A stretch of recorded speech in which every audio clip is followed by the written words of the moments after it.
Hey folks, Dave Powell here from Maximus Internet Marketing. This is Web Wednesday. Thank you for joining. So today I am going to have a probably pretty boring Web Wednesday if you're not looking to build a new website or maybe transferring your site or something along those lines. This probably isn't going to apply to you, but this is good information for someone who may be in the market for a new website, or they started a new business, or they have a side hustle or whatever it is, and they need a website for that. So what I want them to understand is it's not as simple as just building a website and it being live. There's some things that you're going to need along with that. So anytime we give a website quote, we actually even put it in our agreement as well, saying, hey, we are going to build this website, but you are responsible for your domain. So your domain and who that is registered with. You are responsible for your hosting.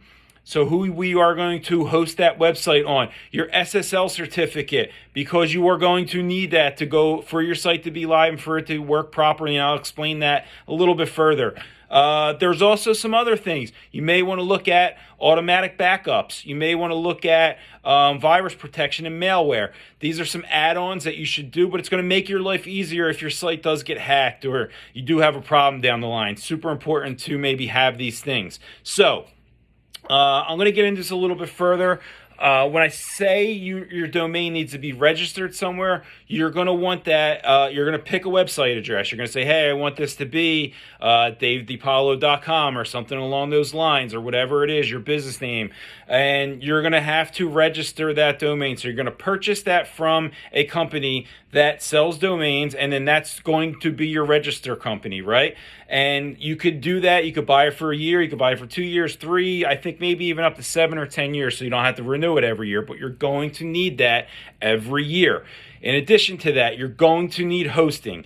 That website that is built, you're going to have to get those files and everything in the database, and that's all going to need to be hosted somewhere in order for that website to be live on the internet. This is very, very important. So unless you're going with, a monthly paid service with like a Square or something along those lines, they're going to host the site for you, but you're paying them monthly for that. The difference is when you have a hosting company, you pay them yearly. Again, you could pay for it out, maybe, several years in advance, so you don't have to register that every year, but you're going to need hosting. In addition, your SSL certificate, 100% are going to need it. It's going to show that your website is secure. So if not, someone comes to your website and they say not secure up in that corner in the browser tab, they're not going to feel so good about that, right? In addition, there's several browsers that are out there that aren't even going to show your website online. It's going to say not secure, not safe, and we do not want this on our browser. So you're going to want an SSL certificate. Whoever you're choosing to build your website, I would ask these questions. I would ask, what's our plan for hosting? What's our plan for an SSL certificate?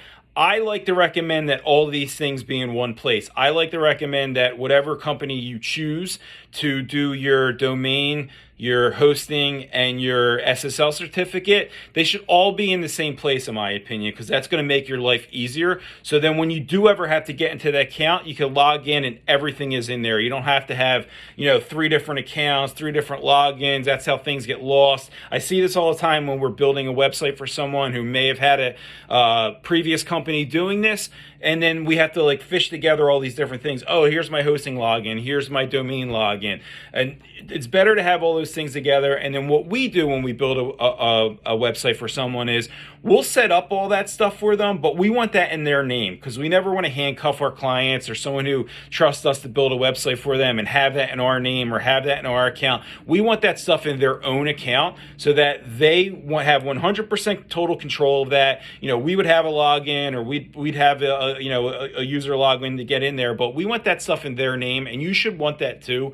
So, maybe keep that in mind as well, some information. But these are the things you're going to need if you're going to have a custom website built for you. These are the things you should have in the back of your mind that are going to be additional costs outside of what you're already paying for that website. And these are things that you should have a conversation with someone who is building your website for you. But that's it, guys. Again, not exciting stuff, but something you should know. And anyone who is in the market for a website, you should have this stuff in the back of your mind. But that's it, guys. Web Wednesday. I will see you next week. Thank you.